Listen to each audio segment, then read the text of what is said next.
Hoy domingo 15 de mayo del año 2022, mucha gente amaneció alrededor del mundo sin ganas de vivir, sin ganas de seguir adelante con la familia, con las cosas cotidianas de la vida.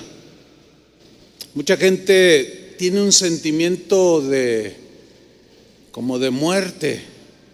Sabemos que la pandemia del COVID-19 desencadenó otra pandemia, la pandemia de la depresión que afecta, según la OMS, más de 300 millones de personas alrededor del mundo, incluyendo una buena cantidad de cristianos que están en una situación que se sienten hundidos, desesperados, sin ánimo de vivir. La depresión es un estado mental emocional que se caracteriza por sentimientos permanentes de tristeza, de desesperación, de pérdida de energía y de ánimo. Hay una dificultad para atender los asuntos de la vida cotidiana normal. No hay ánimo, no hay ganas de vivir. Hay un salmo que está en la Biblia, obviamente, es el Salmo número 88.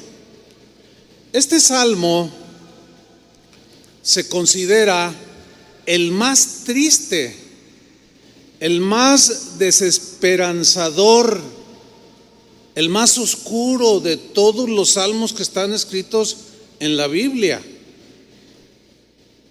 Emán es el autor de este salmo. Emán era un cantor.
Que era un director de alabanza, era descendiente del profeta Samuel, era su nieto. Este hombre, Emán, era un hombre consagrado a Dios, entregado a Dios, temeroso de Dios. Era un hombre al que Dios le había dado un talento musical muy notorio. Poseía un carácter que Dios había desarrollado en él, que la gente cuando hablaba con él y convivían, se ganó el respeto de todos ellos. Y bueno, es lo que hoy llamaríamos un cantante cristiano exitoso, ¿sí? Emán significa, en el hebreo, este nombre significa fiel. Fiel, así, simple.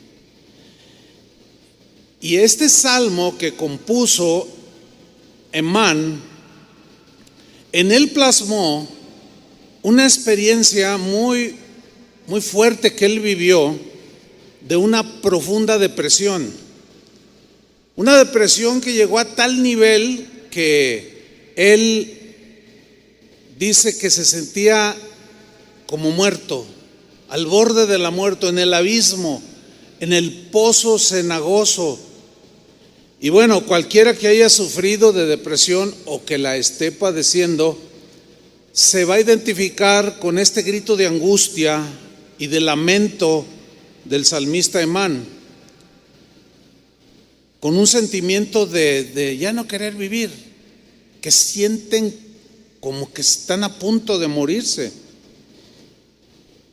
Entonces Emán, que significa fiel, que cantaba a Dios, dirigía al pueblo de Dios en la adoración, escribió este Salmo 88. Ahora, todos los salmos en la Biblia, los 150 salmos que encontramos en la Biblia, todos son cantados. Algunos le llaman a los salmos el himnario bíblico. O sea, eran los cantos que cantaban los israelitas. Todos los salmos eran cantados. La palabra salmo, su definición es un canto acompañado por instrumento musical. Alguien puede decir, pero ¿cómo este salmista escribió y cantó un salmo tan oscuro, no anima para nada, es un lamento? Sin embargo, tiene su razón del por qué está en la Biblia. Vamos a estudiar este salmo y vamos a descubrir muchas cosas hermosas que están ahí escondidas. Vamos al Salmo 88, versículo 1. Yo voy a leerlo en la versión Palabra de Dios para Todos. Y comienza este salmo de Emán diciendo: Señor, tú eres el Dios que me salva. Pido tu ayuda día y noche. Presta atención a mi oración. Escucha mis peticiones, dice. Aquí vemos algo que es muy importante. Emán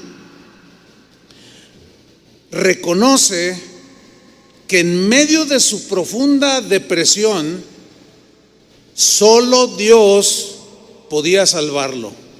En medio de esa profunda depresión, él reconocía: solo Dios me puede salvar. Solo Dios me puede ayudar. En esta condición en la que estoy, no hay nadie que me pueda ayudar.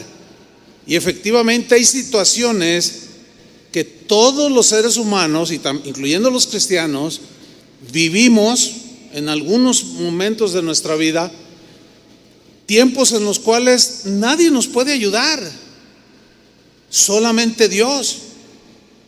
Tú tendrás tus momentos, si no es que hoy estás pasando uno de esos momentos en los cuales ni el pastor más ungido, ni el hermano más querido, ni el amigo más apreciado te van a poder ayudar.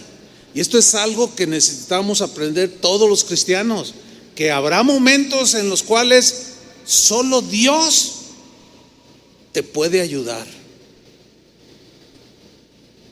En Santiago capítulo 5 versículo 13, el apóstol da una recomendación, es un consejo que ahora encontramos en el Nuevo Testamento.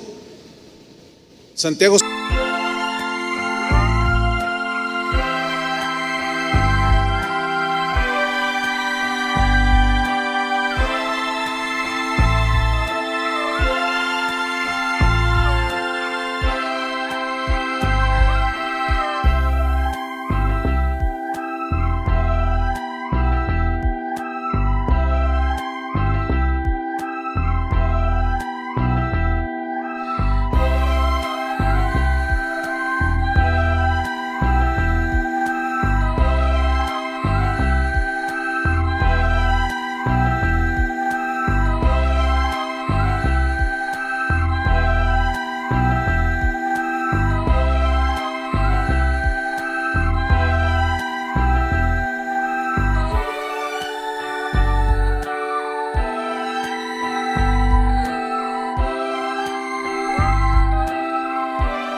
Mateo 5:13 en la versión lenguaje sencillo dice: si alguno está triste, ¿qué haga? Póngase a orar. En la Reina Valera dice, si alguien está triste, haga oración.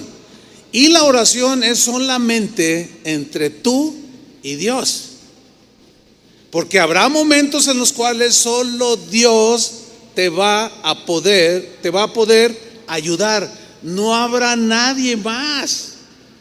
Porque si tú te confías más en otras personas que en Dios, te vas a encontrar que es probable que aquellos de quienes esperas una ayuda o que te tiendan la mano van a estar peor que tú.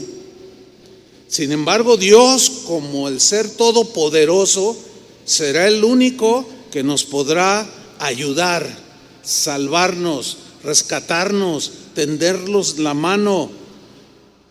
Entonces, tenemos que aprender a clamar como Emán: Señor, solo tú puedes salvarme, solo tú puedes ayudarme, y poner toda nuestra confianza en Él. En medio de su profunda depresión, Él hace algo que es sumamente importante: solo tú, Señor, me puedes ayudar. Yo no sé por lo que estés pasando en este momento. Y si estás en viento en popa con el Señor, pues disfrútalo. Pero cuando vengan esos tiempos de profunda tristeza o hasta una profunda depresión, recuerda esto: solo Dios te va a poder ayudar. Clama como David. Así como clamó Emán, clamó David en el Salmo 40, versículo 17. Mira cómo clamó David. Hizo lo mismo que Emán: aunque afligido yo y necesitado. Muchos de ustedes están afligidos, otros santos están muy necesitados de Dios, tienen muchos problemas de todo tipo, y quizás estos los han hundido en llevarlos al punto de decir: siento morirme, o ya no quiero vivir. Sin embargo, mira lo que dijo David: aunque afligido yo y necesitado, Jehová pensará en mí. Esa es una verdad muy, muy alentadora. Dios va a pensar en mí. Mi ayuda y mi libertador eres tú.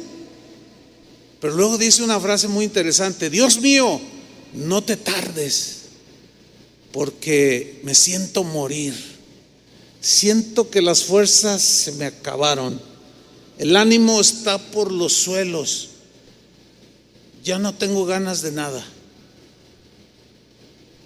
Continúa Emán en el versículo 3. Tanto he sufrido, dijo, que mi vida está al borde del sepulcro. Mira, Emán no dice exactamente lo que le causó ese sufrimiento. No lo dice, no hay algo claro en él.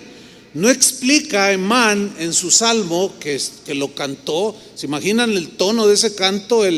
La melodía pues no se conoce en la actualidad. La melodía que usó Emán en este canto. Sin embargo, yo estoy seguro que era muy triste, muy melancólica su melodía, porque estaba expresando algo muy profundo de una condición muy triste. Tanto he sufrido que mi vida está al borde del sepulcro. Él no explica si era una enfermedad física, no explica si era algún remordimiento fuerte por haber pecado y fallarle a Dios. No lo explica. Simplemente él lo que está cantando aquí es su tristeza, su depresión. Pero es un salmo que está en la Biblia. Un día alguien me escribió y me dijo: pastor, hay unos 2, 3 cantos que ustedes cantan allí que deberían de quitarlos del himnario, dice, de su himnario, porque son como muy melancólicos, son como muy tristes. Le digo: pues ¿cuáles son? Pues tal y tal. Le dije: son salmos, hermano.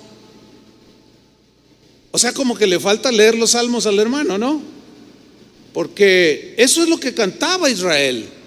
Y si está ese salmo oscuro y triste en la Biblia, es por algo, hermanos. Está proyectando algo, está tratando de enseñarnos algo. Porque ciertamente hay muchas razones por las que podemos caer en depresión, ligera a profunda. Por ejemplo, el pecado puede hundir en una tristeza profunda a un cristiano, que lo puede llevar al extremo de una depresión, por el dolor, por la tristeza de haberle fallado a Dios. La traición es de los golpes emocionales más fuertes que un ser humano puede recibir. Cuando una persona es traicionada, es un golpe a su alma, a sus sentimientos, a su corazón, que lo deja marcado. Y hay unos que se levantan y hay otros que se quedan allí y entran en el valle de la amargura y se amargan su vida, y son cristianos. No atinan a tomar el camino correcto, que es el perdón, porque fueron profundamente heridos al ser traicionados. Cuando atacan tu reputación, a tu persona, hay gente que se deprime mucho. Otros por causa de enfermedad. Y esto podría yo poner muchísimos ejemplos de gente que hasta llega al grado de quitarse la vida en su profunda depresión por alguna enfermedad incurable o dolorosa que esté padeciendo. La escasez económica es otra razón. Un fracaso sentimental. Bueno, hasta porque pierde un equipo de fútbol. Hay 1000 razones por las cuales una persona y un cristiano se pueden deprimir y entrar en una situación muy triste y lamentable. Sigamos con Emán. Hay 2 palabras en el versículo 4 y 5 que vamos a leer a continuación, pero hay 2 palabras que resaltan en el lenguaje depresivo de este cantor de Dios, y son la palabra muerte y sepulcro. Así como que YouTube ahora sanciona cuando se habla de suicidio, sanciona, no permite que con libertad se hable o se haga apología del suicidio. Y bueno, de alguna manera está bien, pero cuando se habla como yo hoy lo estoy haciendo, tratando de que usted, si está en una situación así, entienda que solo Dios puede ayudarlo. Solo Dios te puede ayudar. Muerte y sepulcro estaban en su mente, en sus emociones. Vamos a leerlo, versículo 4. Dice Emán: ya prácticamente me dan por muerto. O sea, se sentía ya desahuciado, ya no tengo remedio. Soy como el que ya no tiene aliento, o sea, como un muerto, abandonado entre los muertos. Así como los cementerios que usted va y la mayoría están descuidados, las flores secas, cayéndose los mausoleos. Esto es lo que él está proyectando: abandonado entre los muertos. Soy como un cuerpo sin vida que yace en el sepulcro, como uno de los muertos de los que ya te olvidaste, alejados de ti y de tu cuidado. Me siento morir. Siento que estoy ya en las últimas. ¿Se acuerdan de Elías, que hablamos un poco hace 8 días? Elías, después de haber tenido una gran victoria espiritual, una demostración del poder de Dios, del apoyo que Dios le dio a ese hombre de Dios, a ese profeta. Sin embargo, una mujer lo amenazó, Jezabel, y él entró temor. Él estaba sumamente cansado. Y hay un riesgo de caer en una situación de depresión cuando estamos muy cansados. Ya hablaré un poco más a las reuniones que vienen adelante. Pero Elías huyó, salió corriendo y por todo un día corrió huyendo de la amenaza de muerte, queriendo salvar su vida. Pero llegó un momento en que estaba tan cansado y tan deprimido que se sentó a descansar un poco bajo un arbusto que le dio sombra. Y ahí en ese arbusto alzó sus ojos al cielo y le dijo al Señor: Señor, ¿sabes qué? Esto ya no lo soporto, quítame la vida, le dijo. Fíjate nada más, quítame la vida. Pero no solo Dios no le quitó la vida, Elías fue uno de los pocos hombres junto con Enoc que no murieron. Dios se lo llevó en un carro de fuego y ni siquiera llegó a la muerte. Pero estaba él en ese pozo profundo. Quítame la vida, le dijo al Señor. Ahora, Dios no le respondió la oración. Otro caso es el de Jonás. El de Jonás es un caso muy especial porque él era un profeta de Dios. Y Dios le dio una encomienda. Había una ciudad muy perversa. La gente era muy pecadora, muy mala, muy idólatra, sanguinarios. Nínive se llamaba esa ciudad. Y Dios le dio una encomienda y le dijo: ve y predícale a Nínive, a esa gran ciudad, antes de que yo haga juicio sobre ellos. Y Jonás no le pareció, no le gustó que los ninivitas que habían abusado de los israelitas tuvieran la posibilidad de ser perdonados. Y Jonás, en lugar de ir a predicar, huyó y se fue lejos de Dios. Pero Dios trató con él y finalmente reacciona y va y les predica. ¿Y qué creen? Bueno, ya todos conocen la historia, o la mayoría. Todos los habitantes de la ciudad se convirtieron a Dios, se arrepintieron de sus pecados, desde el rey hasta el siervo más sencillo. Y la reacción inexplicable de Jonás fue de enojo. Ay, Señor, yo sabía que tú eres misericordioso. Es inexplicable. ¿A qué predicador o qué pastor se enojaría porque se convierte la gente en su predicación? Pues solamente alguien como Jonás. Son casos muy especiales. Entonces Jonás arrancó en enojo y se larga otra vez lejos y se va igual caminando. Llega un momento en que se sienta igual a descansar un momento, y miren lo que dijo en el capítulo 4 versículo 3 del libro de Jonás.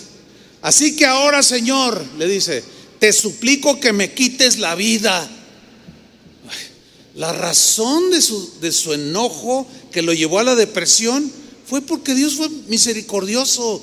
Qué inexplicable. ¿Cómo explicar esto? O sea, esto es para ilustrar las múltiples maneras o razones que hay por medio de las cuales podemos entrar en situaciones así, que ya nos sintamos morir o querramos morirnos.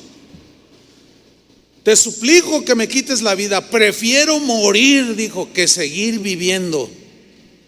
Solamente alguien que está profundamente afectado emocionalmente puede decir algo así.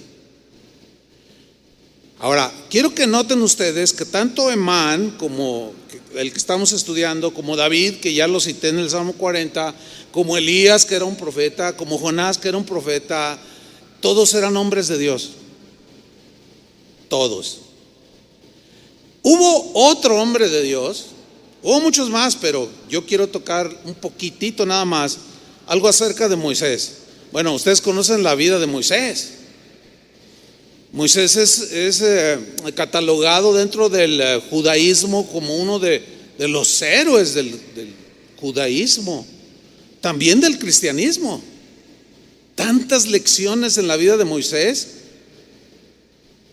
Pues fíjense que Moisés también tuvo un episodio en el cual le pidió a Dios que le quitara la vida. Ya no tenía ganas de vivir. ¿Cuál fue la razón? Bueno, sucede que ustedes saben que él saca al pueblo de la esclavitud de Egipto, lo lleva a través del desierto. La gente se empezaba a quejar de él. Hubo un momento que le dijeron: ya no queremos este pan menudo, o sea, el maná que Dios hacía llover cada día. Ahora tenemos ganas de comer carne. Quiero un buen pollo, quiero una buena res, quiero comer carne. Qué preocupados estaban de las cosas de este mundo. Y miren lo que sucede con Moisés. Vamos a Números 11, versículo 11. Y dijo Moisés a Jehová, quiero que noten, un poco de imaginación hace bien, quiero que imaginen esta escena entre Moisés y Dios. Y le dijo Moisés a Dios, ¿por qué has hecho mal a tu siervo? Él estaba considerando que Dios le estaba haciendo un mal. No tenía todo el entendimiento que hoy tenemos nosotros. ¿Por qué has hecho mal a tu siervo? ¿Y por qué no he hallado gracia en tus ojos? Que has puesto la carga de todo este pueblo sobre mí. ¿Concebí yo a todo este pueblo? ¿Lo engendré yo? Para que me digas tú, llévalo en tu seno, como lleva la que cría al que mama, o sea, al bebé, a la tierra de la cual juraste a sus padres. ¿De dónde conseguiré yo carne para dar a todo este pueblo? Porque lloran a mí diciendo, danos carne, Moisés, danos carne, que comamos. Y dice el versículo 14, no puedo yo solo soportar a todo este pueblo. O sea, llegó un momento en que lo hartaron. No puedo yo solo soportar a este pueblo, que me es pesado en demasía. Y si así haces tú conmigo, yo te ruego que me des muerte. Mejor quítame la vida. Fíjate, llegó un momento en que estaba tan cargado por todas las indisciplinas, agresiones, críticas que recibía el pueblo, al que solamente Moisés quería bendecirlo y beneficiarlo, sacándolo de la esclavitud de Egipto. Dios lo había escogido a él, no había otro en ese tiempo. Pero la gente no captaba eso y agredía a su líder, en este caso Moisés. Y Moisés, como cualquier ser humano, llegó el momento en que se hartó. Dijo, ya no puedo más. Yo te ruego mejor, Señor, quítame la vida. Fíjate, hace un par de años yo leí un reportaje de un pastor en los Estados Unidos que un domingo se paró enfrente de su congregación. Cuando toma el micrófono, él comienza a decir estas palabras. Yo por 30 años he pastoreado esta congregación. Yo la inicié hace 30 años. Durante 30 años los he pastoreado. Durante 30 años los he ministrado. He orado cuando están enfermos. Por 30 años los he visitado cuando han estado en problemas. Por 30 años y de manera incansable he orado por ellos, por ustedes. Por 30 años los he guiado por los caminos de Dios. Por 30 años, por 30 años, por 30 años. Diciendo, pero con un tono desalentado. Y dijo, y por 30 años he llevado esta carga, pero ya no puedo más. Porque lo único que he recibido de ustedes son críticas. Soy la comidilla de todos ustedes. Si hago esto, les parece bien. Si no lo hago, les parece mal. Si no lo hago, les parece bien. Si lo hago, nunca están conformes. Ya no puedo más. Y renunció. Y yo cuando leí esa historia dije, wow. Bueno, yo entiendo un poco a ese pastor. Pero el asunto aquí es que no todos, es decir, todos somos diferentes. No todos procesamos las cosas de manera semejante, porque cada quien tiene sus peculiaridades personales. Hay gente más sólida, más fuerte, hay otros más débiles. Bueno, yo le llevo a este pastor 10 años, por 40 años yo los he pastoreado, los he dirigido, los he animado, los he discipulado, les he compartido la palabra de manera incansable por 40 años. Pero bueno, yo no puedo decir algo mal de este pastor, porque yo nunca he sentido eso tan profundo. O sea, sí lo he sentido así como que, ay, a veces me agüitan bien feo. Oye, hermano, que el hermano aquel dijo que usted, ay, mira nomás, ¿y dónde sacó eso? No, pues que usted, quién sabe qué. Ay, sí pega eso, pero a algunos les pega más fuerte que a otros, ¿eh? Y yo lamento mucho por las ovejas que quedaron sin pastor, pero también es un rasgo, así como con Israel con Moisés, así muchas veces las ovejas con los pastores. Y yo creo que ustedes deberían de ser un poco más, que maduren un poco más, que sean más obedientes a Dios, que refrenen más su lengua, porque pueden lastimar mucho a sus pastores. Aunque de este lado también, de parte de los pastores, hay quienes lastiman mucho a las ovejas. Eso se entiende también. Por eso es que cada uno de nosotros necesita entrar en el camino de Dios, en la palabra de Dios, para hacer la vida un poco más llevadera. Pero sigamos con Emán. Versículo 6 dice: me has echado en el hoyo más profundo, en la oscuridad de los abismos. Yo quiero que noten algo aquí muy interesante. Miren, Emán, cuando dice me has echado en el hoyo más profundo, él está en ese momento reconociendo que Dios está detrás de todo lo que le está sucediendo.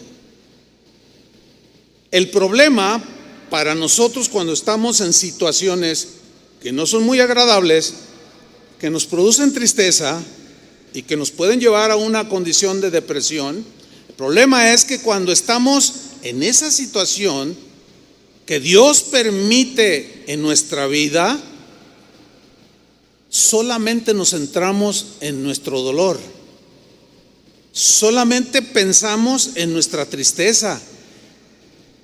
Tenemos la tendencia de olvidarnos de las promesas de Dios. Aquí Emán no tenía la revelación que hoy nosotros tenemos en el Nuevo Testamento, de Romanos 8:28. En la época del Antiguo Testamento eran sombras, estaba como muy escondidas las verdades, pero cuando viene Cristo se revelan las verdades que estaban escondidas. ¿Sí? ¿Qué dice Romanos 8:28? Dice: y sabemos que a los que aman a Dios, así como ustedes aman a Dios, ¿sí o no? Sabemos que a ustedes, a todos nosotros, que a los que aman a Dios, ¿qué sucede? Todas las cosas les ayudan a bien. Hay una versión que dice: todas las cosas buenas y malas cooperan para al final hacerles bien. Emán no tenía esta revelación. Él solamente dijo: me has echado en el hoyo más profundo, en la oscuridad de los abismos. Pero ahora nosotros tenemos este conocimiento ya, de que Emán nada más decía: yo sé que estás detrás de todo, pero no sé qué hacer. Pero nosotros hoy es diferente, tenemos más revelación de Dios. ¿Sí? Seguimos en el versículo 7. Tu enojo me oprime, es como olas que me golpean. Él se sentía oprimido, o se sentía como muy presionado. Y él dice: por tu enojo, Señor.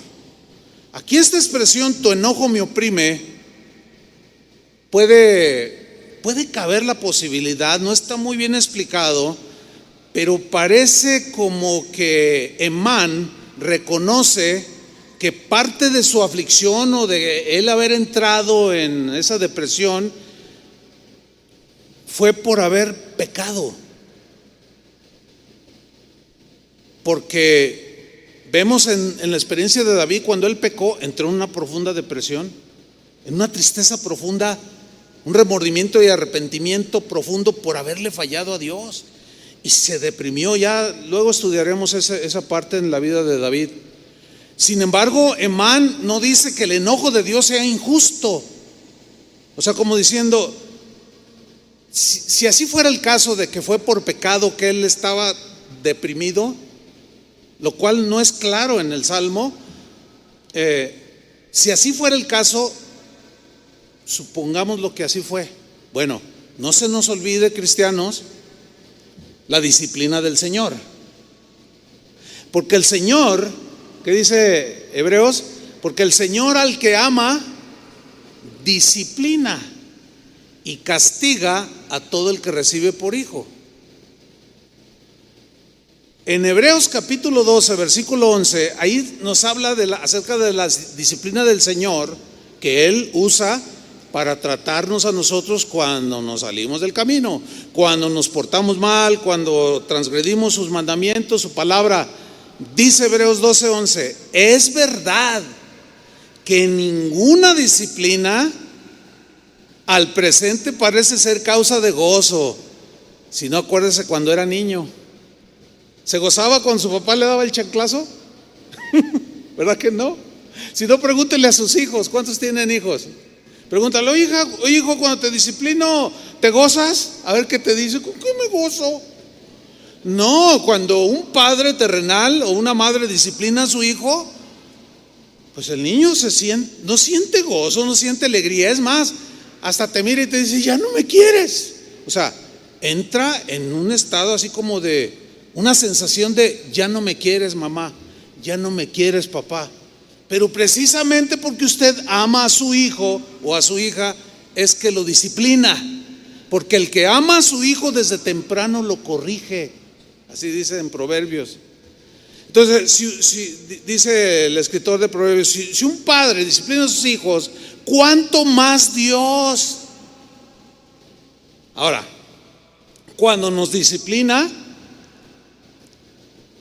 dice aquí que la disciplina al presente no parece ser causa de gozo. Al contrario, te lo dice ahí claro, sino de tristeza. De tristeza en la cual podemos tener sentimientos así como los niños de que ya Dios ya no me quiere. No.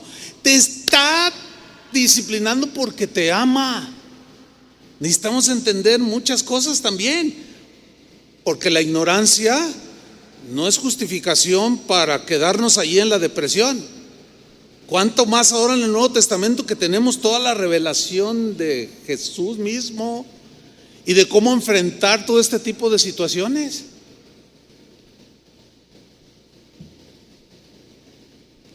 Pero después, esa disciplina, dice en el versículo 11, ¿qué sucede? Da fruto apacible de justicia a los que en ella, o sea, en la disciplina, han sido ejercitados. Entonces, duele, hay tristeza. Es probable que Emán algo hizo. No lo dice como David sí lo dijo. Y luego dice en el versículo 12, por lo cual levantad las manos caídas y las rodillas paralizadas. ¿Por qué les escribe esto? Porque algunos cristianos, hebreos, judíos, habían sido disciplinados por Dios y entraron en una profunda tristeza, de tal manera que se paralizaron sus rodillas, sus manos caídas. ¿Cuál es la figura así? De alguien totalmente decaído, sin ánimo, deprimido, oscuro, desalentado, que aún puede tener la sensación de sentirse que se está muriendo, que ya no hay esperanza. Pero allá en el fondo del corazón dice, pero solo tú me puedes ayudar, Señor. Este es lo de las enseñanzas profundas. en este salmo que es muy, muy triste. Seguimos con Emán, versículo 8. Me has dejado sin ninguno de mis amigos. O sea, sentimientos de soledad. Mis amigos se fueron. Has hecho que sea un indeseable para ellos. Estoy como encerrado y no puedo salir. No sé cuántos se sientan así.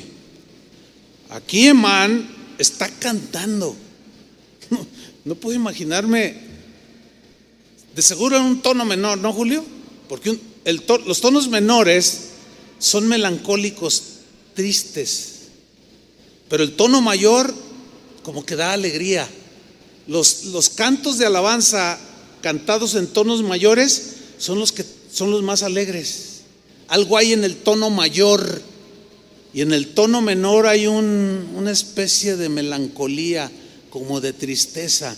Por eso es que los cantos judíos todos son en re menor, mi menor, la menor, en tonos menores, porque les falta Cristo para que sea el tono mayor. Y nosotros ya tenemos a Cristo. ¿Cuántos tienen a Cristo? Denle un aplauso. Él está con nosotros.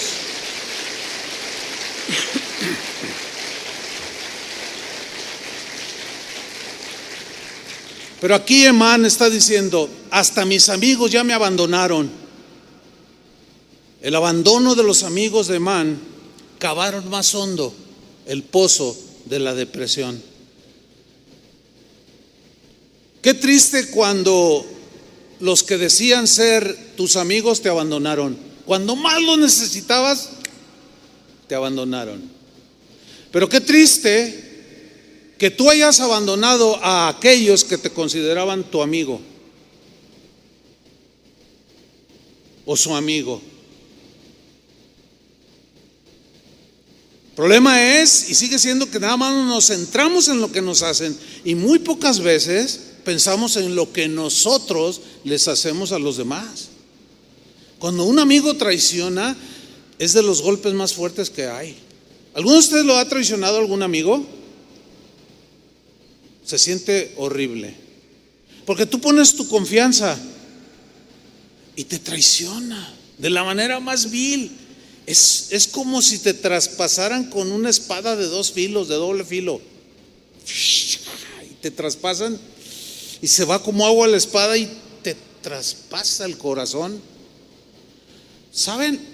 Yo he visto a través de mi vida cristiana, cuando gente es muy herida por una traición de un amigo o de un ser querido, de un familiar, alguien cercano, he visto a muchos hundirse a lo más profundo, porque cayeron en la amargura, en el resentimiento, decidieron no perdonar y se quedaron en las arenas movedizas y no saben explicarse por qué todo les sale mal. No saben explicarse por qué mientras más quieren salir, más se hunden, porque están en arenas movedizas. Y mientras más hacen el intento de salir, más se hunden. Y algunos ya están aquí, a punto de ser cubiertos. Otros quizás ya nomás la manita se les ve así. Pero he visto también a muchos salir que han sufrido traiciones espantosas y han salido. ¿En dónde radica? ¿Por qué unos sí y otros no? Porque unos como Emán, a pesar de cómo estaban: Señor, solo tú puedes ayudarme. Ni el pastor, ni el predicador, ni el consejero más preparado me puede ayudar. Solo tú, Señor, puedes salvarme. Solo tú puedes ayudarme. Cuando Jesús fue prendido ahí en el huerto de Getsemaní, Él estaba en sus momentos más duros y difíciles. Es más, hubo un momento en que les dijo a sus discípulos: mi alma está muy triste. Estoy muy triste, dijo, hasta la muerte. Sentía la muerte próxima. En el caso de él fue una inmolación, él se inmoló, el cordero inmolado por nosotros, pero sentía los dolores de la muerte, sentía lo profundo de esa condición de sentirse que te vas a morir, porque no se nos olvide que aunque él era Dios, también era humano. Y miren lo que le sucedió en sus peores momentos.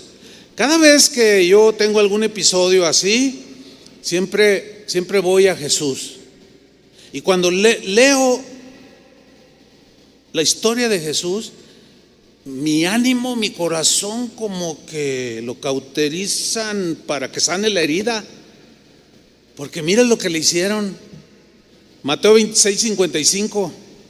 Él está ahí con sus discípulos, llega Judas con un beso y lo apresan a Jesús y dice: Jesús en aquella hora dijo a la gente: como contra un ladrón habéis salido con espadas y con palos para prenderme. Cada día me sentaba con vosotros enseñando en el templo y no me prendisteis. Y luego él se va, fíjate, a la profecía, a la palabra de Dios que estaba escrita que así tenía que ser. O sea, no se resistió, que era lo que hacía Emán. Dijo: mas todo esto sucede para que se cumplan las escrituras de los profetas. Y mire lo que sucedió. Lo prenden, entonces los discípulos, dejándole, ¿qué hicieron? Huyeron, lo abandonaron. Él les había dicho tiempo atrás: ustedes no son mis siervos, ustedes son mis amigos. Les dijo allí en ese mismo episodio: velad conmigo. Y él se retiró. Velen conmigo, oren. Y él se retiró. Estaba en esos momentos de agonía que sudaba hasta gotas de sangre.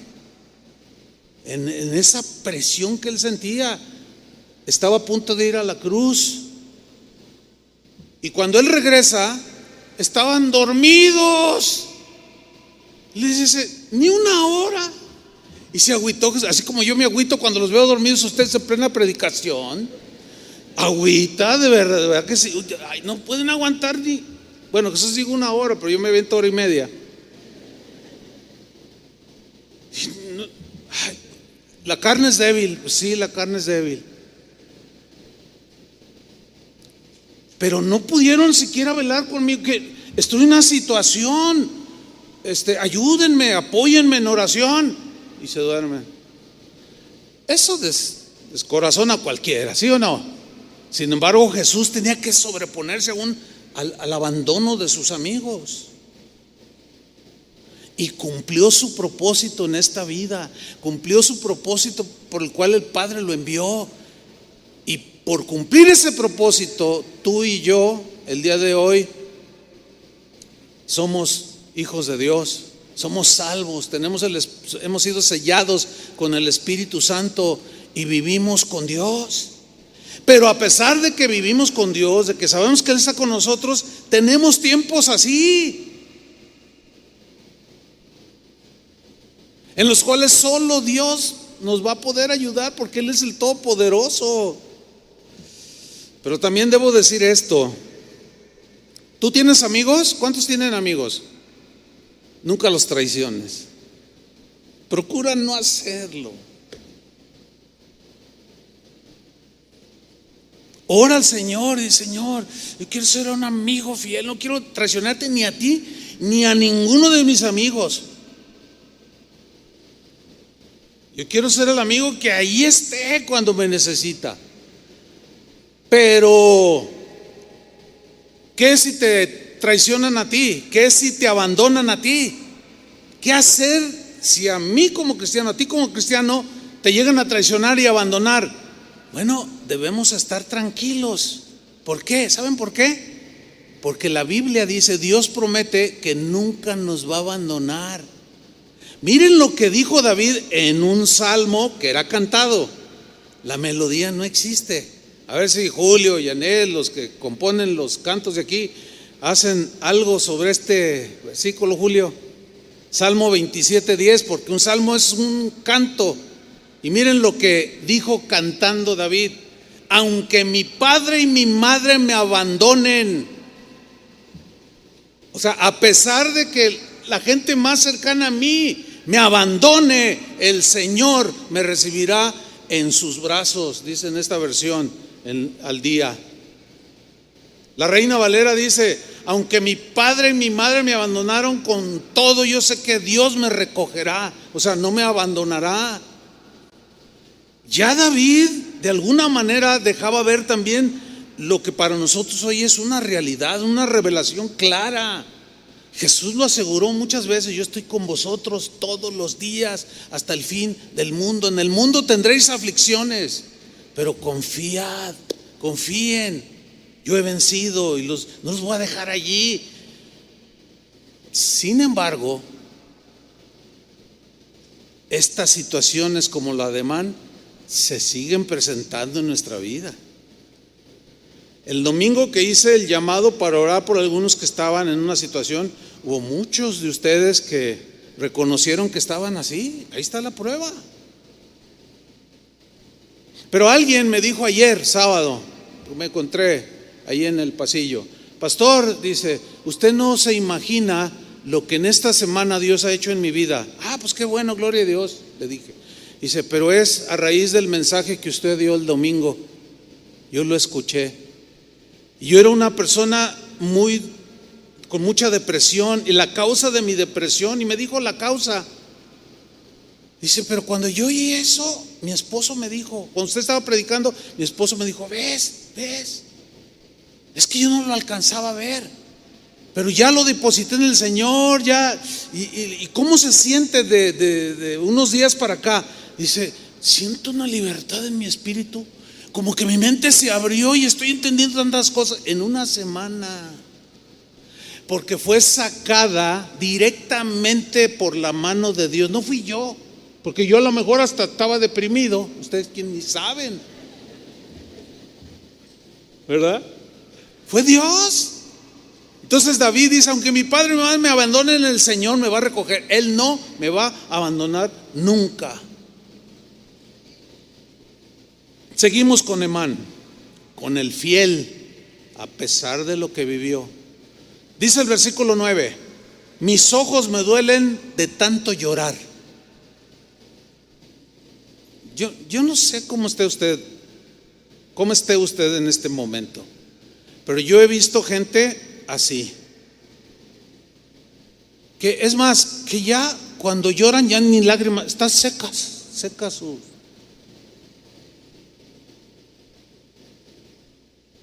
Dice, mis ojos me duelen de tanto llorar. ¿Te imaginas a un hombre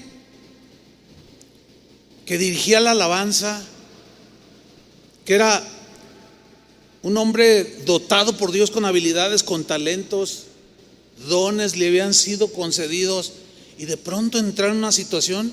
Esto lo único que demuestra es la humanidad, lo débiles que somos. Por eso no debemos ni de confiar en nosotros mismos siquiera. Me duelen mis ojos de tanto llorar. Señor, dijo, oro a ti, pongan atención, oro a ti todos los días. Hacia ti levanto mis manos. Señor, te pido que me ayudes. Oro a ti muy temprano cada mañana. Me siento morir, Señor, ayúdame. ¿Qué vemos aquí? Lo que vemos es un hombre, por más dotado, educado, bendecido por Dios que haya sido, como otros que ya vimos, Moisés, Elías, etcétera. Lo que vemos aquí es simplemente a un hombre, a un ser humano común. No hay superhombres, no existen. Eso nada más en los cómics y en las caricaturas de los superhombres, superhéroes. No. Sin embargo, a pesar de lo que él vivía y experimentó y estaba viviendo en ese momento, Emán, cuyo nombre significa fiel, Él, a pesar de todo lo que estaba viviendo, daba honor a su nombre. Estaba honrando lo que su nombre significaba. Su nombre significaba fiel.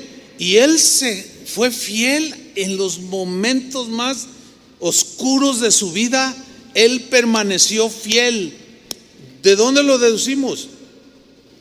De que él dice que oraba a Dios todos los días. Se levantaba muy temprano, levantaba sus manos todos los días.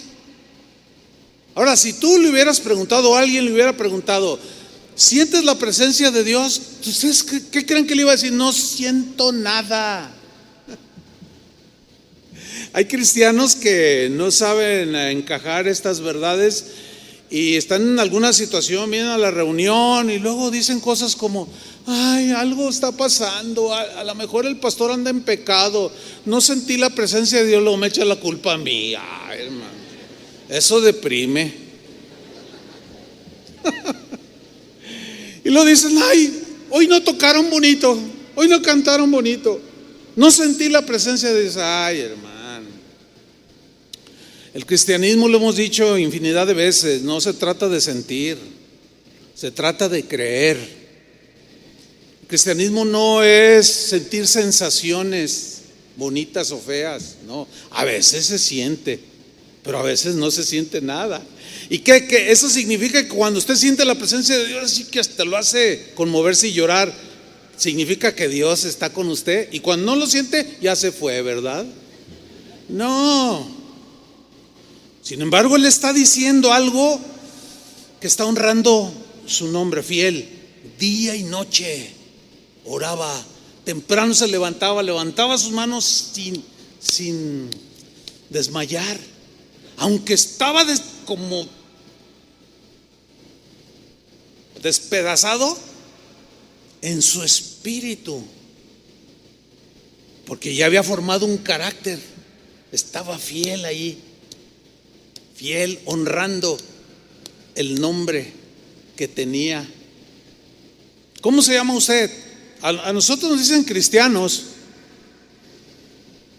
La primera mención está en el libro de los Hechos. Dice que se les llamó por primera vez a los seguidores de Jesús, se les llamó cristianos. Pero ese término era en sentido peyorativo u ofensivo. Esos cristianos. Pero era para ofenderlos. Pero los cristianos, en lugar de ofenderse, los de aquel tiempo, en lugar de ofenderse, se sentían honrados. ¿Por qué? Porque cristiano significa literalmente uno que sigue a Cristo, uno que vive como Cristo vivió, uno que ama como Cristo amó, uno que perdona como Cristo perdonó, uno que es generoso como Cristo era generoso. Honremos ese nombre de cristianos que tenemos, hermano. Así como a pesar de lo que estés viviendo, sé un cristiano donde quiera que vayas. Sé perdonador, sé paciente, bondadoso, generoso, perdonador, donde quiera que estés, aunque estés como estés. Sé fiel como Emán y honra ese nombre de cristiano. ¿Cuántos dicen amén? Donde quiera que estemos. Pablo nos revela esto que Emán en ese momento no sabía quizás explicarlo.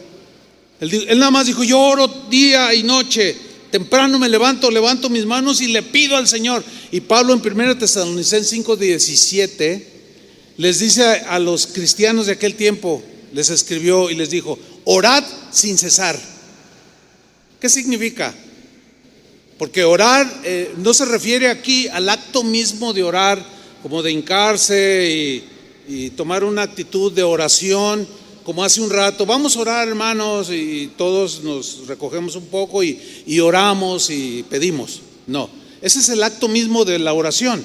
Pero aquí lo que Pablo está diciendo es desarrollar un espíritu de oración, que de cada circunstancia que tú vivas, en el trabajo, en tu hogar, donde sea, tú tengas un espíritu de oración y todo lo tengas en ese espíritu de oración, no solo en el momento del acto mismo, sino en cualquier lugar en el que estés, que vas en el camión. Como el otro día he hablado con un hermano, dice, mira, yo soy taxista y a veces la gente, veo, ay, le atropellaron a ese señor, ay, pues me bajo si puedo ayudar y empiezo a orar, Señor, ayúdalo. O sea, para todo hay un motivo de oración, desarrollar un espíritu de oración, es lo que está diciendo Pablo. Orad sin cesar. Bueno, cuando tú desarrollas esto, hasta en sueños oras. Yo sé que no todos entienden esto, pero yo sé que hay algunos de ustedes que me están entendiendo. ¿Por qué? Porque han llegado a ese nivel, que aún en sus sueños oran, aún en sus sueños adoran. ¿Les pasa eso a algunos? Levanten su mano. Y un buen montón de ustedes, gloria a Dios, han crecido.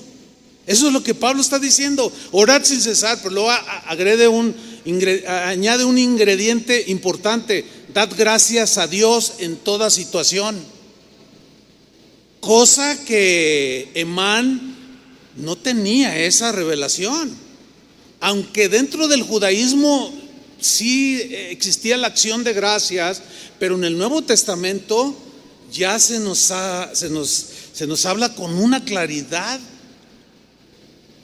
muy importante acerca de esa actitud que tenemos que dar gracias a Dios en toda situación. Dice en esta versión, den gracias a Dios en toda situación, porque dar gracias a Dios en cualquier situación es reconocer que Dios está detrás de lo que me está pasando, y que a pesar de que me está doliendo y me está dando tristeza, yo sé que al final Dios lo va a usar para beneficiarme a mí, formar el carácter de Cristo en mí y cumplir su propósito en mí. ¿Están entendiendo, cristianos? Eso es muy importante. Además dice, den gracias porque esta es su voluntad para con vosotros. Dice una versión, los que estáis en Cristo Jesús. Tú estás en Cristo. Desarrolla ese espíritu de oración. De noche y día, aunque te sientas como te sientas. Y si llegas al punto de estar como Emán, bueno, dile lo que Emán decía: Señor, solo tú me puedes ayudar, solo tú me puedes salvar. No le voy a pedir oración a nadie, no le voy a pedir consejo a nadie, porque a lo mejor están peor que yo, pero tú, Señor, eres todopoderoso y tú me vas a ayudar. Dale otro aplauso al Señor. Amén.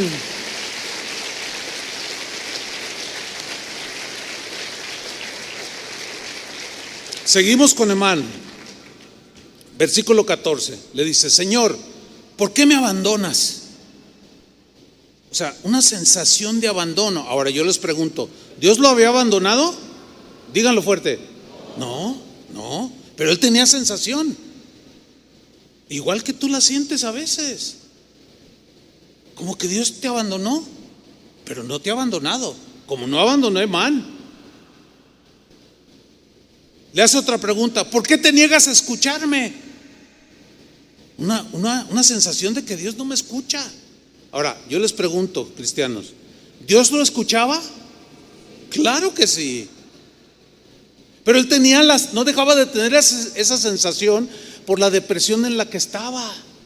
Eso es lo que a veces nubla las palabras de Dios. Y tenemos que tratar de deshacernos de eso que nubla las promesas de Dios, porque Dios, en medio de eso de esas cosas que vivimos, Él nos entiende. Él es el único que nos puede comprender, entender y alentar en momentos extremos. Pero sigue diciendo Emán, versículo 15: desde joven he sufrido mucho. Wow, no dice la razón tampoco, pero desde joven, imagínate. Bueno, yo conozco gente que desde niños sufren. Tienen 60 años y su vida ha sido muy difícil. ¿Algunos se identifican con Emán? Yo creo que sí.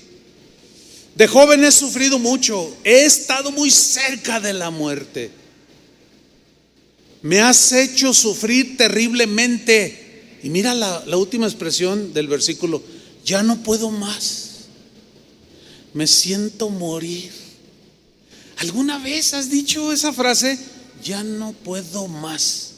Yo lo he escuchado mucho en cristianos en la consejería, hijos de Dios, llenos del Espíritu Santo, pero algo sucedió y los he oído decir esto: pastor, ya no puedo, ya no tengo fuerza, ya, o sea, como rindiéndose, ya me siento morir.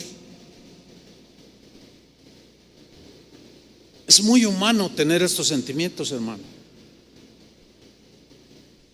Dice el versículo 16: has descargado tu ira sobre mí, estoy acabado. Wow, qué fatal se oye ese salmo, ¿no? ¿Te imaginas cantar estoy acabado? Híjole, yo no sé qué melodía le pondrías, Julio. No se me ocurre nada. Pero imagínate, ya no sirvo para nada, estoy acabado.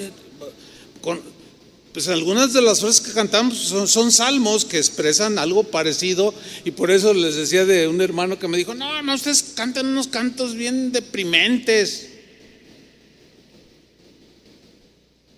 Hasta me dijo: sus músicos que tiene allí no saben componer. Pero cuando yo le dije: hermano, pero esas 3 canciones que tú me mencionaste, los 3 son salmos. Ay, o sea que no lee la Biblia. Y si la lee, quién sabe cómo la leerá. Pero yo cuando leo el Salmo 88 no dan muchas ganas, porque pues como que no alienta nada, ¿no? Puro muerte, deprimido, ya no sirvo para nada, estoy fatal, estoy acabado, no siento nada, Dios me abandonó. Híjole, no, mejor no hagas un canto, Julio, ya está, ya nomás ponle melodía. Qué tremendo. Dice el versículo 17: siempre he estado rodeado de dolor, como en una inundación. Me has separado de mis amigos y de mis seres queridos, y ahora solo tengo amistad con la oscuridad.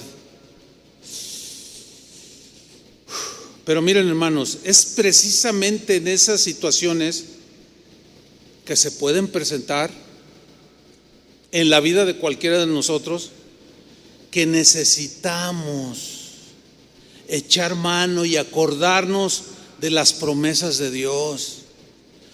Por ejemplo, miren, hay miles de promesas en la palabra de Dios, pero déjenme mencionar nada más un caso de un hombre, un profeta también llamado Isaías, que también tuvo sus momentos bien difíciles, de tal manera que Dios mismo le dijo algo que es lo que vamos a leer ahorita, que sin lugar a dudas levantó los ánimos del profeta.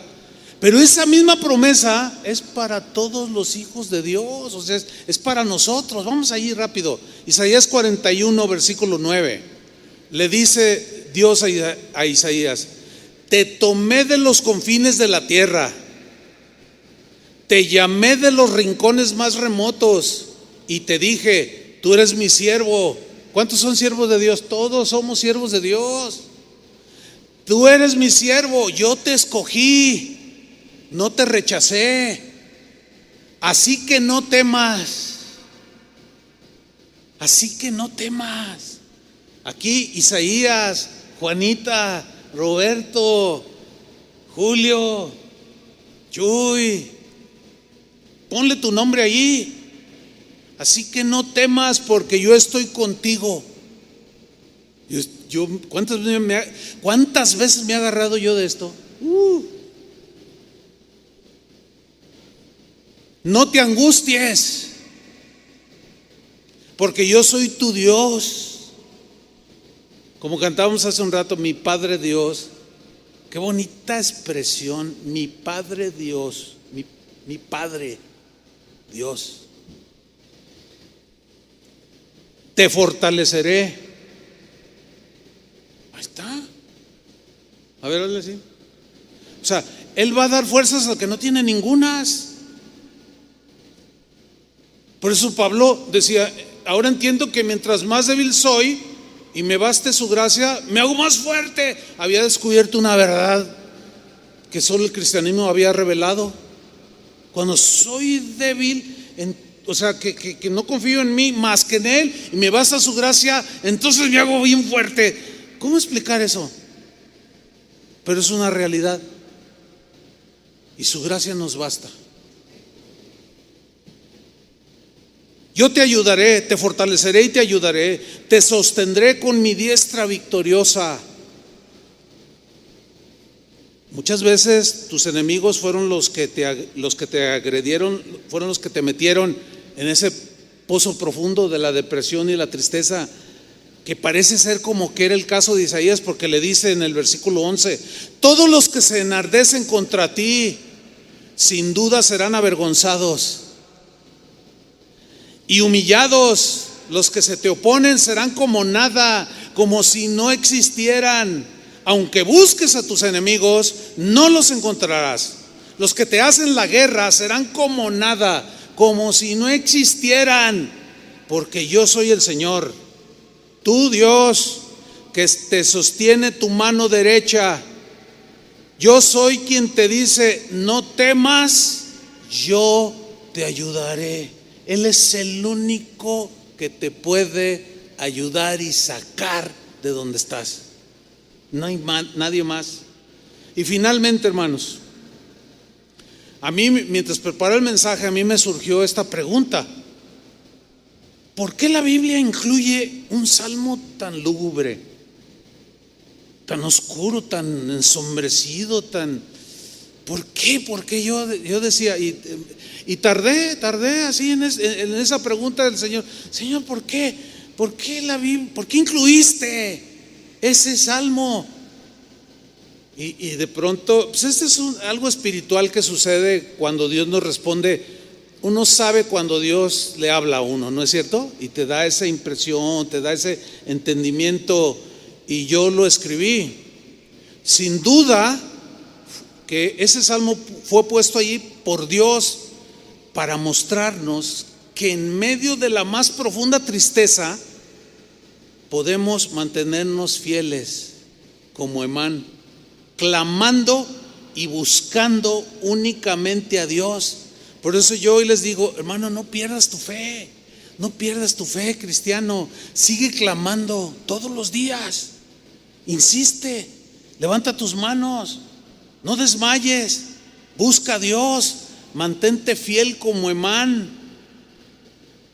También escribí en esa respuesta que el haber escrito y cantado este salmo de manera tan honesta y abierta por este cantor llamado Emán nos enseña que hubo gente de Dios en todas las épocas, en todos los tiempos, que sufrió experiencias iguales a las que tú y yo vivimos el día de hoy. Y que esto que hoy leemos, que aunque lo leamos, que aunque cuando lo hacemos se nota muy fatalista, sin embargo, como la Biblia dice que la suma de tus palabras es la verdad, no nos quedamos solamente en el Salmo, sino que vemos todo el contexto de toda la Biblia, de los hombres que sufrieron estos episodios y de cómo al final Dios los sacó, los ayudó, los consoló, los fortaleció, levantó sus ánimos. Por eso es inconcebible que un cristiano que esté cabalmente de sus facultades bien termine suicidándose. De eso hablaremos más adelante, ¿sí? Porque ninguno de los que desearon la muerte dijeron: no, pues aquí está un cuchillo, órale. Y imagínense a Jonás: a ver, presta el cuchillo. No, ninguno. ¿Por qué? Precisamente, hermanos, porque ellos, a pesar de su depresión que vivieron, ellos sabían que ahí estaba, aunque no lo sintieran, que no lo tocaran, que no lo vieran, por fe. Por eso dice en Hebreos 11 que la fe es la convicción de lo que no se ve. Gloria a Dios. Y que este salmo también nos enseña que en medio de tanta oscuridad, dolor y soledad, nos alienta a no bajar los brazos, hermanos, a seguir esperando en el Señor, quien tarde o temprano nos sacará del pozo de la desesperación. Y al final terminaremos cantando como el rey David cantó, compuso y cantó. Salmo 41, versículo 1. Miren lo que escribió y cantó. Veámoslo y terminamos. Quiero que noten sus palabras con atención. Salmo 41. Pacientemente esperé a Jehová. ¿Qué hizo Emán? De día y de noche, todos los días, de día y de noche. Aunque no sintiera, levantaba sus manos. Pacientemente esperé a Jehová. Y se inclinó a mí y oyó mi clamor. Y me sacó del pozo de la desesperación, del lodo cenagoso, de las arenas movedizas. Puso mis pies sobre una roca y enderezó mis pasos. Puso luego en mi boca un cántico nuevo, alabanza a nuestro Dios.